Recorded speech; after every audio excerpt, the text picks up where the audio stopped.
Tips সহযোগে আপনাদের সঙ্গে আজকে রেসিপিটা শেয়ার করলাম। মাশরুম আমরা বাজার থেকে কিনে নিয়ে আসি। নমস্কার, ফিরে এলাম বং রাঁধুনি রান্নাঘরে আরেকটি নতুন পর্বে। এখানে মাশরুম নিয়ে এসছে বাজার থেকে, আর মাশরুমটাকে পরিষ্কার করে ধুয়ে নিতে হবে।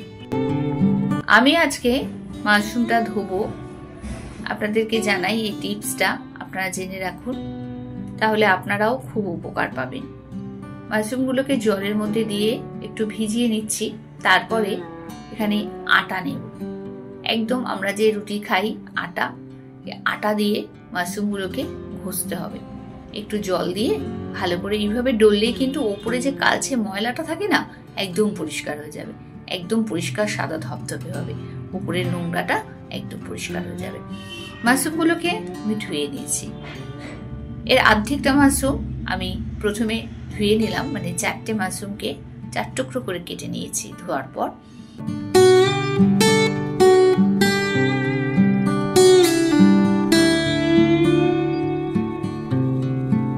এরপর নিয়েছি কর্নফ্লাওয়ার 2 চামচ, বেসন 2 চামচ, নুন, লঙ্কার গুঁড়ো, গোলমরিচের গুঁড়ো সবকিছু দিয়ে ভালো করে মিশিয়ে নিচ্ছি।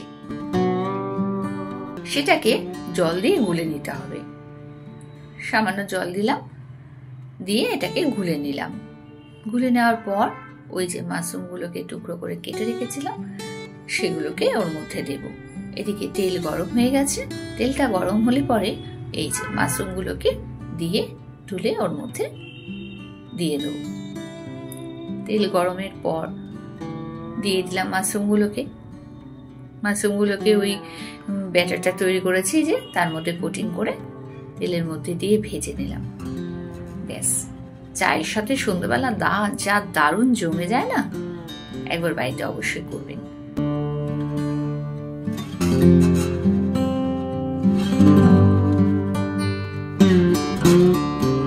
হ্যাঁ বন্ধুরা, এরপর তেলটা তো অনেকটা বেশি ছিল, সেই তেলটা একটু কমিয়ে নিয়েছি।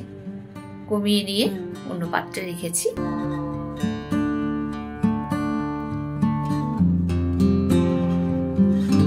পরিমাণে তেল কড়াইতে রেখে দিয়েছিলাম, তার মধ্যেই দিয়ে দিলাম সাদা জিরে আর তেজপাতা ফোড়ন। এখানে আলু দিয়েছি, টুকরো করে কেটে নিয়েছিলাম আলুটাকে, আর আলুটাকে ভেজে তুলে নিলাম। পেঁয়াজ, আদা, রসুন, লঙ্কা একটা পেস্ট করে নিয়েছি, আর টমেটোটাকে গ্রেট করে ঘষে নিয়েছি গ্রেটার দিয়ে। এবার সব মশলাটা ভেজে নেব ওই তেলের মধ্যে। মশলাটা ভাজা হয়ে গেছে যখন, রেগুলার মশলা দিচ্ছি, ধনের গুঁড়ো, জিরের গুঁড়ো, লঙ্কার গুঁড়ো, নুন, কাশ্মীরি লঙ্কার গুঁড়ো সবকিছু দিয়ে মশলার পাত্র ধোয়া জল দিয়ে মশলাটাকে ভালো করে ভেজে নিচ্ছি। মশলাটা শুকনো মশলাগুলো যাতে পুড়ে না যায়। ভাজা হয়ে যাবার পর মশলা থেকে যখন তেল ছাড়বে সেই সময় এবার এখানে আলুটা দিয়ে আবারও ভালো করে নেড়েচেড়ে ভেজে নিচ্ছি। সেই সময় কিন্তু আলুটা অনেকটা সেদ্ধ হয়ে যাবে। এবার ওই মশলার পাত্র ধোয়া যে জলটা সেটা সম্পূর্ণটাই দিয়ে দিলাম, দিয়ে আবারও ভালো করে নেড়েচেড়ে নেব। ফুটে উঠেছে তখন এবার মাশরুমগুলোকে যে ধুয়ে পরিষ্কার করে রেখেছিলাম, বাকি মাশরুম কটা এর মধ্যে দিয়ে দিলাম। দিয়ে এবার এটাকে আবারও ভালো করে নেড়েচেড়ে রান্না করে নিতে হবে। একদম সিম্পল রান্না, রাতের জন্য রুটির সাথে বা পরোটার সাথে ভীষণ ভালো লাগবে। আলু সেদ্ধ হয়ে গেছে, আর সব শেষে ওভেন অফ করে দিয়ে সামান্য একটু চিনি দিচ্ছি আর ক্রিম দিচ্ছি। ক্রিমটা কিন্তু আমার নিজের হাতে তৈরি করে নিয়েছি। দুধের যে সরগুলো ওপরে পড়ে না, সেটাকে তুলে নিয়েছি, আর দুধ 1 চামচ দুধ দিয়ে সেপরে ফেটিয়ে নিয়েছি।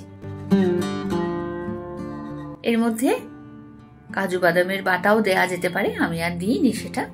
ভিডিওটা কেমন লাগলো, ভালো লাগলে প্রচুর শেয়ার করে লাইক করে দেবে। সঙ্গে থেকে সম্পূর্ণ ভিডিও দেখার জন্য সকলকে অনেক ধন্যবাদ।